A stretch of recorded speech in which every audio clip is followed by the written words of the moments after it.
মাঝে মাঝে ভাবি যে আল্লাহ তাআলা তো ভালো জানে আমার কতটুকু ধৈর্য ধারণ করার ক্ষমতা আছে, কতটুকু কষ্ট ধারণ করার ক্ষমতা আছে।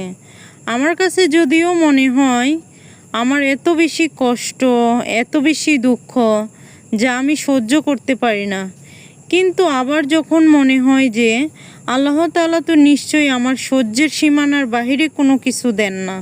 তিনি চাইলে এক নিমিষে আমার সব কিছু পরিষ্কার করে আবার একটা শান্ত জীবন দান করতে পারেন, কিন্তু তিনি জানেন কখন আমার আসলে একটা সুন্দর সময় দরকার। তিনি ভালো জানেন কখন আমার দুঃখ দরকার। এজন্যই আমি আসলে তেমন চিন্তা করি না যে কখন আমার ভালো সময় আসবে।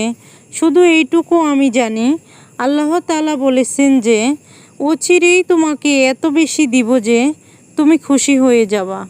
আল্লাহ তাআলার উপর অগাধ বিশ্বাস রেখে আমি সামনে পথ চলি।